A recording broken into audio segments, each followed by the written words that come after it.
everyone is looking for signs of a recession, but it's even undefinable for the government. So how do we really find this uncatchable sign, this maybe the symbol, the omen? I don't know how to really call it. Right now, there are many of analysts that are claiming that we are already out there, but different indicators are showing also other side. So in today's episode, we'll try to find out a bit more about this ambivalence. And right now, I just invite you to the new episode. So let's begin. Alright, so as today's episode will be divided into two, in the first one I will show you the economy view and right after the market outlook, and in the next one that will be broadcasted tomorrow, that will be the topics revolving around the crypto outlook and market movers sections. Right, so let's begin with economy view. So today we have had published CPI gauges, and that one is looking for a peaking reaction. Right now we have dropped below two previous gauges, aligning with the one that has been just marked by this bar in the second quarter of 2022. So there are some signs literally that we are right now shouldn't really go past this 9 points in inflation gauge in the consumer price index. Recently we had this core inflation already lowering. We were waiting for CPIs, and finally there is on its place. So it's giving us some of a conviction there that the Fed will lower interest rate hike pace in the next meetings. That's why there might be kind of a relief on the stock market that we're anticipating that eventually that will finally come to fruition. Right, so let's get into another topic, is that food price index finally is lowering. That's one of the biggest drops since GFC, and the pace of the growth is really outstanding. However, we still need to take notice on that the fertilizer prices are still on the high levels, especially with that the Russia-Ukraine war is still lasting. That's why there shouldn't be such a very fast drop in the nearest time. However, there is still a chance that we'll have another slump in the months to come. And eventually we have a return of some positivity on a credit market. Right now IG that are market related to the lower risk types of assets, and HY that are related to higher yields but also higher risk, and EM that flows right now are showing a positive turn into near 10 points that were correlating with where we were back in the third quarter of last year. So that means right now this positivity may give us some assumption that eventually we are back to the more bullish territory as of now.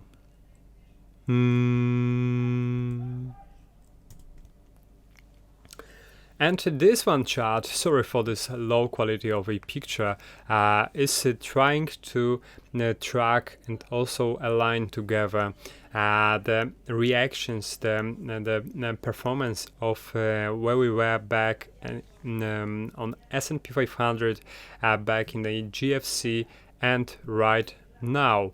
This GFC type of a performance is marked by black, and the previous performance is on red. So right now we may find that this reaction is a little bit of a resemblance, and it is showing us that we still are not far away from developing similar projection. But it's just the chart, however, so I wouldn't really stick to this. Right now, this is the chart by previous week. That's why we may find that there is kind of a chance we will get over these levels and eventually go past recent lows back been set on June of this year. So that I really hope for. Global economic confidence trends that right now are ahead our eyes. Right now, consumer confidence is dropping. That is showing that the leading indicator indicator is showing that there's still much to be worried about. Business confidence right now is following the path, but there might be the worst before us. However, there is still no of a rebounds being seen on the chart. That's why there is still some uncertainty regarding the topic. Another interesting projection is a juxtaposition of these two curves of global PMI indicators, and right now historical Z-score for comparison that are inventories and backlogs. Right now backlogs are dropping, so that's why you may find that that should bring global growth slowdown as well as more disinflationary pressure. That's why we have recently have been seeing a CPI peaking.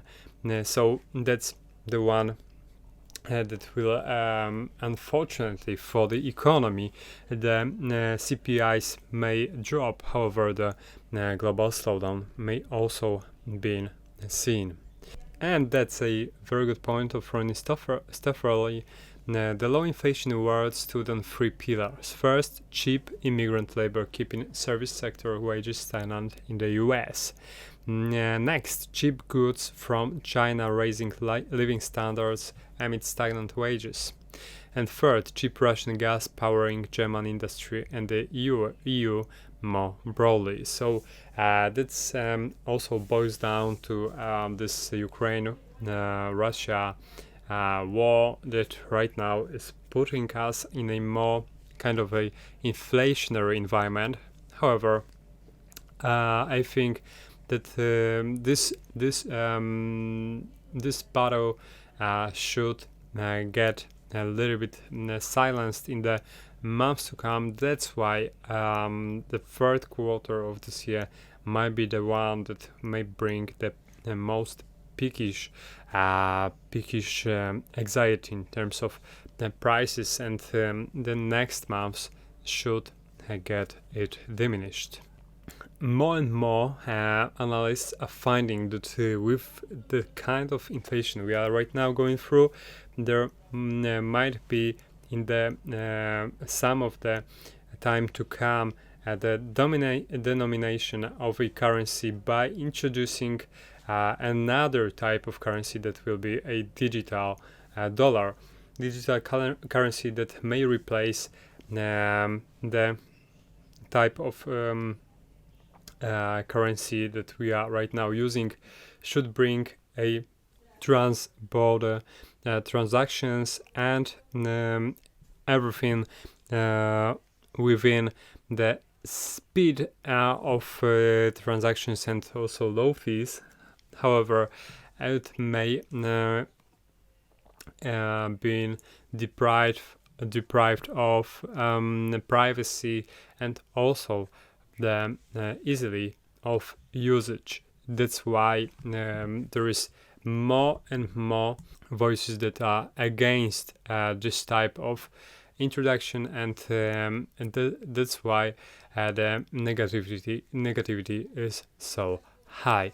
However, the more positivity is for introducing not CBDC but Bitcoin into the ecosystem. But right now, the usage of Bitcoin and also the interest of governments in introducing this type of asset into economy is still very, very low. So that's kind of a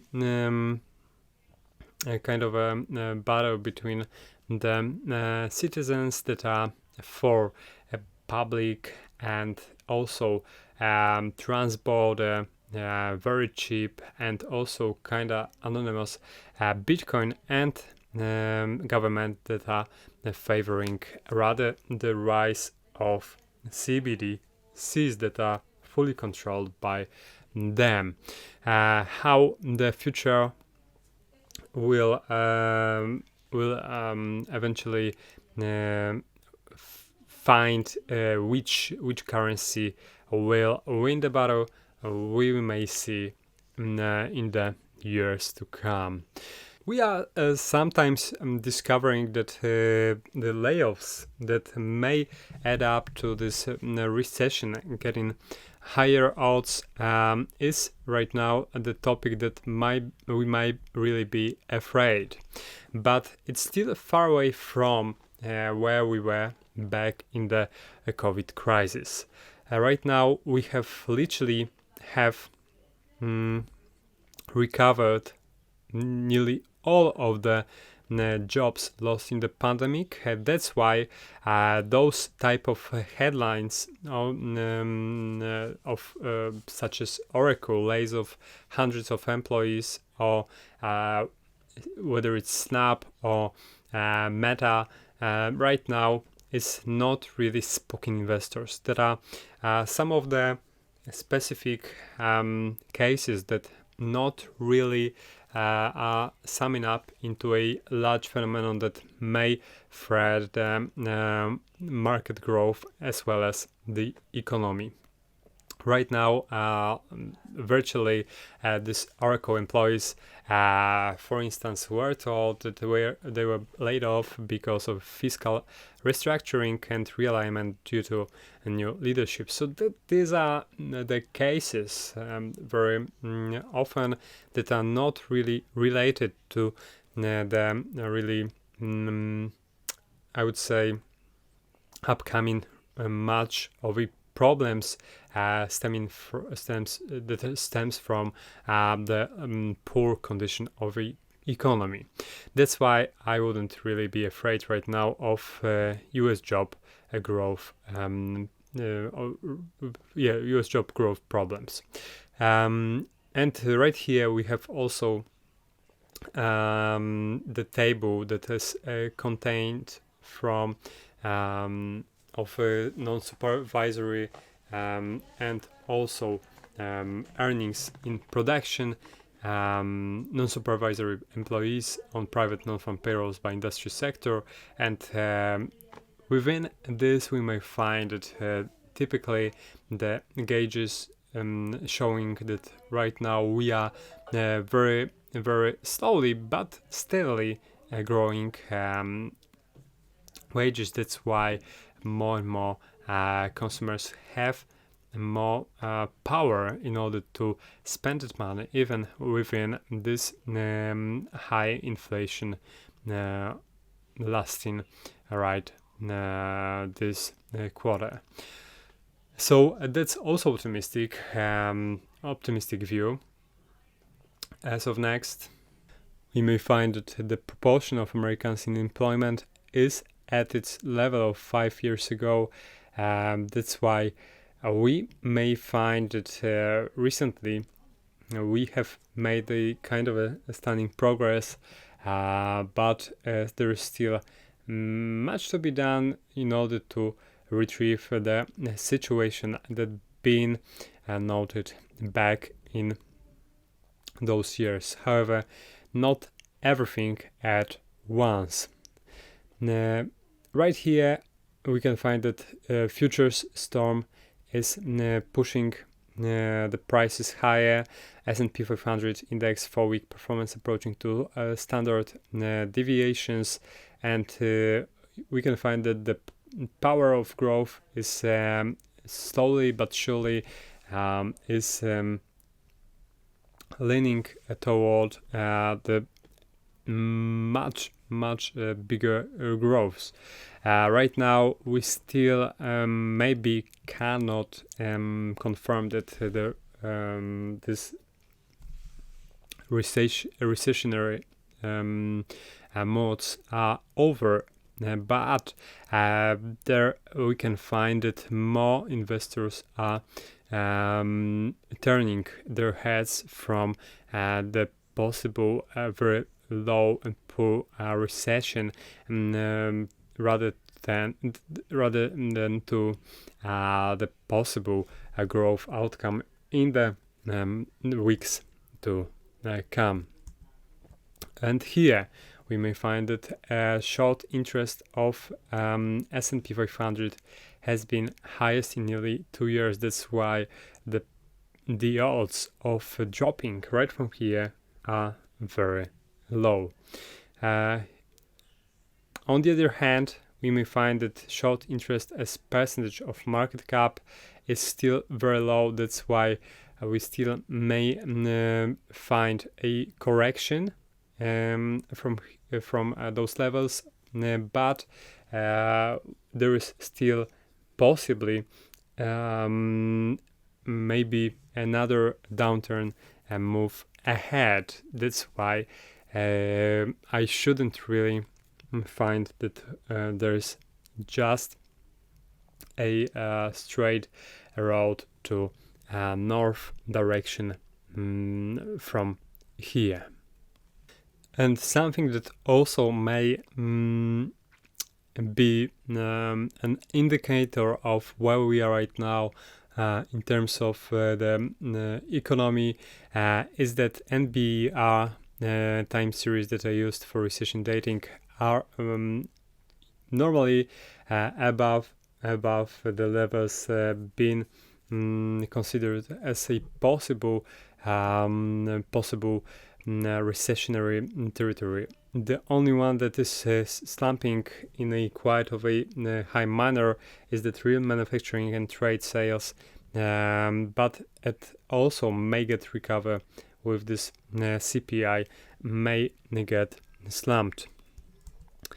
Wall Street strategists say stocks rally at odds with profit outlook. That's why we may find that while prices to the end consumer are still rising at a rapid clip, prices for producers are rising at double the pace. That's why unrealistic analyst expectations of margins expanding into 2023 are unrealistic due to sticky cost pressures and receding demand. Yeah, the only one chance that those earnings revisions might get some attractions in the months ahead is that this CPI's gauges will eventually get much lower. That's why the Fed will furtherly hike interest rates, but not in a possibly not at this aggressive manner that it used to recently. Let's get ahead, and right here we may find that we have peaked with this increased money, this supply that also is showing that eventually we are right now after this huge inflation growth.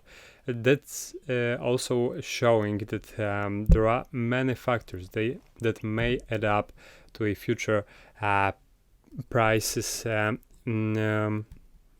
drop, and that's something that may add up to a better sentiment for the markets. Right now, corporate defaults remain near all-time lows, showing that there is no any signs in where those problems may eventually persist. There is kind of a environment where more and more companies are just adjusting to this high prices environment, but the one indicator of whether those companies may thrive is that consumer is still willing to pay for many of discretionary items, and that's why this vehicle is ready to go further. Right here we have, as the Financial Times says, we have many reasons to be optimistic about the US economy. Right now, comparing to previous years, back to 90s or 80s, economies more dynamic and entrepreneurial. Technology valuations have come down as they've been analyzed more rationally, but in the 5 years ending in 2021, new business formation was a third higher than preceding 5-year period. That's why we can find that the environment right now is more, I would say,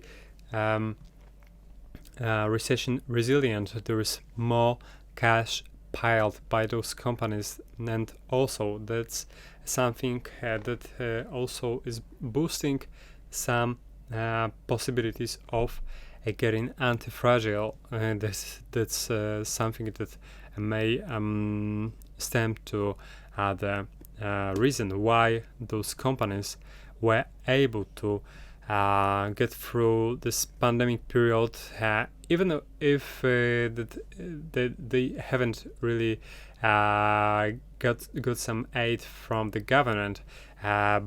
They were just more resistance. Whereas many of the companies, as I said, is expecting the future to be kind of a bumpy. The billionaires are hiring while others are cutting jobs, and we can find that Peter Thiel, that is a co-founder of Palantir, is expecting that its company will add up more jobs to the currently existed. That's why we may find that the richest guys are expecting, as well as Elon Musk recently expecting, that there might be the worst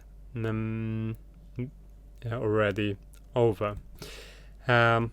Here, hedge funds increase bets against S&P 500, and that's also showing us that the bearish outlook right now is very, very high, and that's something that may favor growth of major indexes in the nearest future. The most often markets move in the direction where the least people are expected. That's why there might be another rally forward to the north. And for the crypto outlook, I invite you to the next episode that will be broadcasted tomorrow. See you there.